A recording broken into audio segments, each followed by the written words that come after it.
RRB, l'invité du matin. Notre invité du matin, Anne Laurin, bonjour. Bonjour. Merci d'être avec nous, chercheur en écologie marine à l'IRD. Vous rentrez il y a quelques jours de surprise. Vous êtes allé mener une mission baptisée Iguane. Quel était l'objet de cette mission scientifique ? Alors l'objet de cette mission, c'était de comprendre les relations entre les oiseaux marins et donc leur déjection, qu'on appelle le guano, sur les écosystèmes coralliens. Pourquoi avoir choisi Surprise ? Alors, surprise, plusieurs raisons. Déjà, c'est un îlot qui est très éloigné, donc loin de toute présence humaine, ce qui en fait un sanctuaire de biodiversité intéressant avec vraiment beaucoup d'oiseaux. Deuxièmement, comme je disais, il n'y a pas de présence humaine, donc on s'affranchit de tous ces problèmes-là et on a accès, par exemple, on peut étudier directement l'impact de l'azote d'origine naturelle qui vient directement de ces oiseaux sur la santé des coraux, par exemple. Alors, pas de présence humaine en 2019, mais vous me le disiez tout à l'heure en préparant cette interview, il y a eu une présence, une activité humaine sur Surprise il y a quelques années ? Oui, c'est vrai qu'au début du XXe siècle, il y a eu des exploitations de ce guano par l'homme, avec plusieurs concessions qui se sont succédées, donc de Britanniques et de Français, qui ont exploité ce guano, je crois, qui ont enlevé plusieurs mètres de ce guano sur l'îlot. Vous parliez d'un sanctuaire de biodiversité. Vous avez découvert sur place une quantité phénoménale d'oiseaux marins. Ça vous a surpris, ça ? Alors, on sait depuis longtemps que Surprise est une réserve avec vraiment beaucoup d'oiseaux. Ce qui nous a surpris... Oui, mais là, le chiffre, c'est 35 000. Oui, alors on savait qu'il y avait beaucoup d'oiseaux. Par contre, ce sont des oiseaux qui généralement nichent sur des îlots et on pensait que c'était plutôt en période estivale. Donc, ce qui nous a étonné là, c'est de voir que au mois de juillet, qui est donc la période hivernale, il y avait encore beaucoup d'oiseaux en reproduction, beaucoup d'espèces. On a recensé 7 espèces d'oiseaux, donc des fous, des nodis, et surtout, ce qui était étonnant, c'est qu'ils étaient encore en phase de reproduction avec des œufs, des bébés, vraiment plusieurs stades, ce qui montre que la reproduction de ces oiseaux s'étale sur toute l'année. Donc ça, c'est intéressant, évidemment, en termes de gestion aussi de ces écosystèmes éloignés. C'est plutôt une bonne nouvelle, j'allais dire, pour cette zone qui est totalement préservée. Ça veut dire que quand on préserve certains endroits de la planète, il s'y passe des choses, naturellement, j'allais dire. Oui, c'est sûrement une bonne nouvelle de voir une telle biodiversité. Et après, en termes scientifiques, c'est intéressant de voir, on va dire, la présence ou l'absence d'espèces au cours de l'année. Alors, Anne Laurin, on va revenir sur le cœur de cette mission, l'impact du guano sur le corail. J'arrive pas bien à comprendre l'impact qu'il y a entre le guano, les déjections d'oiseaux et le corail. Comment ça fonctionne ? Alors, comment ça fonctionne ? Et pourquoi on s'intéresse au guano et pas forcément à autre chose ? Alors, pour commencer, on sait que le corail se nourrit d'éléments nutritifs dans l'eau. Donc, il a besoin d'azote, il a besoin de phosphate, il a besoin de plein d'éléments. Et le guano est très riche en éléments nutritifs, donc en nitrate, en phosphate. Et ce qui nous intéressait ici particulièrement, vous allez dire pourquoi le guano, pourquoi cette idée incongrue ? Eh bien, ça fait très longtemps qu'on s'intéresse à la nutrition des coraux, en particulier en zone très côtière, parce que l'homme va avoir des rejets azotés et on se demande comment le corail va réagir à ça, comment il va s'adapter, est-ce que ça va le perturber par exemple dans ces phases de changement climatique. Et ce qui nous intéressait ici, c'était d'aller sur des îlots qui sont très éloignés, où on a un apport azoté qui est naturel et où on n'a que cet apport-là. On n'a pas autre chose qui se mélange, par exemple une exploitation minière ou d'autres choses. Donc pour nous, scientifiquement, c'est très intéressant de pouvoir étudier uniquement ça, sur la nutrition, par exemple, d'un corail. Et j'ai des vieux souvenirs de cours de biologie. Me semble que l'azote, quand on en parle, c'est de l'engrais, quoi, grosso modo. Le guano, c'est de l'engrais. À quoi ça sert pour le corail ? Parce que c'est pas une plante, le corail. Alors, le corail, c'est pas une plante, c'est un animal.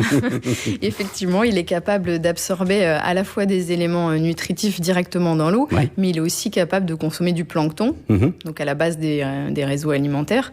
Mais ce plancton, il a aussi lui-même besoin pour vivre de ces éléments nutritifs. Donc finalement, c'est tout ça. C'est toute une chaîne qu'on étudie. Voilà, c'est toute une chaîne qu'on étudie. Et nous, on regarde même là, dans cette campagne, on essaye d'aller jusqu'aux poissons, de voir si ces éléments nutritifs servent.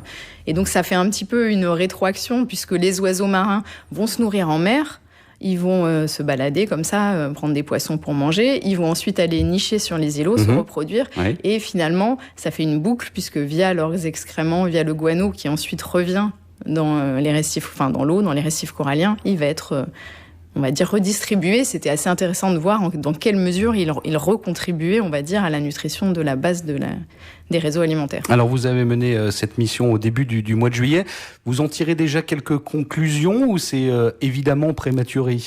Alors c'est évidemment, je sais, c'est frustrant, assez prématuré. Donc je vous disais, la première conclusion, c'était quand même de voir cette énorme quantité d'oiseaux toujours en période hivernale. Donc ça veut dire qu'a priori, s'il y a un impact, il va avoir lieu toute l'année. Donc ça, c'était intéressant pour nous parce qu'on a déjà mené quelques campagnes préliminaires qui nous avaient montré que cet azote provenant du guano était bien assimilé par les coraux. Donc ça, c'est une première chose.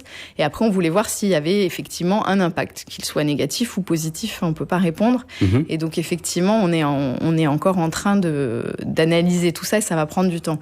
Ce qu'on a eu comme premier résultat quand même, c'est qu'on a réussi à forer l'îlot, à faire un petit forage pour essayer de récupérer, on va dire, la nappe qui est sous l'îlot, qu'on appelle la lentille d'eau douce. Donc on a foré sur près de 3 mètres et on a pu avoir des premiers résultats d'analyser les quantités d'azote dans cette lentille et on a vu qu'elles étaient assez impressionnantes. Donc on pense qu'effectivement, on a une lentille qui fait un espèce de réservoir sous l'îlot qui va pouvoir être relarguée au gré des marées dans les récifs coralliens. Alors, pas de résultat, évidemment, parce qu'on en est au début, mais ceci étant, je ne sais pas si on peut parler d'intuition quand on fait de la science, et pourtant, l'impact, il serait plutôt positif pour les coraux ?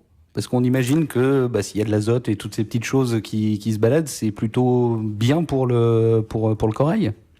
Alors c'est à ce stade-là, c'est encore vraiment tôt pour le dire. On n'a pas l'impression qu'il y ait un impact très très négatif, effectivement, puisque les récifs se portent bien dans ces zones. Mais de là à dire que l'impact est particulièrement positif et que cela va sauver les coraux, c'est un petit peu fort. Mais par contre, de montrer ce lien et de montrer il y a peut-être quand même en tout cas, je pense pas qu'il y ait un impact négatif. Donc de préserver des oiseaux marins, si en même temps ça peut aussi aider, peut-être. Autant de faire d'une pierre deux coups. Autant faire d'une pierre deux coups. Les coraux sont en danger à l'échelle de la planète, réellement ?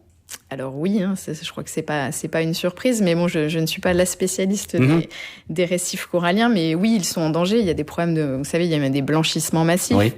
Et donc, il y a effectivement des études qui ont été menées par d'autres chercheurs qui disent que des apports en sels nutritifs pourraient, pas trop abondants, pourraient les aider à résister à ce type de phénomène. Donc, on essaye aussi de travailler sur ce volet-là. Vous avez dans l'idée de refaire des missions dans les mois, dans les années qui viennent pour aller peut-être aller un peu plus loin dans le domaine et farfouiller encore un petit peu plus ? Alors, on a toujours envie d'aller farfouiller plus loin. Quand on est chercheur, oui, j'imagine. Quand on est chercheur, mais ça va dépendre aussi des résultats que l'on va avoir de cette mission. Si on a déjà beaucoup de réponses, donc on avait plusieurs objectifs, on va voir si on arrive à répondre à tout avec ce que l'on a récolté. Et évidemment, si on n'arrive pas à répondre à tout, on aura envie d'y retourner. Vous êtes parti à combien de scientifiques pour cette mission ? Alors, nous étions 6 scientifiques. Et ce qui était particulièrement intéressant, c'est, on va dire, encore une fois, la biodiversité même des chercheurs au sein de cette équipe, puisqu'on avait un ornithologue qui a permis de faire le comptage sur l'îlot de tous les oiseaux, ce qui n'est pas un travail facile. On avait une spécialiste de la physiologie des coraux. Ensuite, donc moi je suis plutôt spécialiste des traceurs, on va dire, dans les réseaux pour pouvoir suivre cet impact du guano et plus largement l'écologie marine. Et puis on avait un spécialiste du cycle de l'azote et du carottage. Et on en avait même plusieurs, 3, qui nous ont permis à la fois de forer l'îlot lui-même, mais également de forer les coraux pour avoir des carottes de corail qui nous permettront ensuite de remonter dans le temps. Oui. Alors on en a parlé tout à l'heure. Pourquoi remonter dans le temps ? C'est parce que sur ces dernières décennies, on a eu des fluctuations dans la présence humaine et donc potentiellement même sûrement dans les fluctuations de population d'oiseaux. Et on va essayer de voir si on arrive à avoir ça sur nos traceurs marqueurs de la présence d'azote dans les coraux. C'est important que ce soit pluridisciplinaire quand on mène des missions scientifiques. On ne peut plus se contenter aujourd'hui d'être dans son petit domaine. Il faut être avec les autres, c'est important. Alors, je ne sais pas si c'est vital, mais en tout cas, c'est particulièrement stimulant et intéressant, puisqu'on a des visions extrêmement différentes et que de travailler là vraiment avec des gens qui font de l'écologie terrestre, qui connaissent beaucoup de choses, avec des gens qui sont spécialistes de la physiologie, ça amène des projets en tout cas qui sont assez originaux et assez enrichissants pour nous. Je vous avais promis que ce serait la dernière question. Je tiens ma promesse. Pourquoi est-ce que vous avez baptisé cette mission Iguane pour aller s'occuper du guano des oiseaux? Alors Iguane, c'est pour impact du guano effectivement sur les écosystèmes. Donc on reconnaît pas forcément guano tout de suite, mais c'est pas facile de trouver des acronymes à notre décharge et au moins un iguane, on voit ce que c'est. Merci beaucoup Anne-Laurin d'avoir été avec nous ce matin. Vous êtes chercheur en écologie marine à l'IRD. Vous avez mené cette mission Iguane donc du 2 au 11 juillet dernier. Merci d'avoir été avec nous.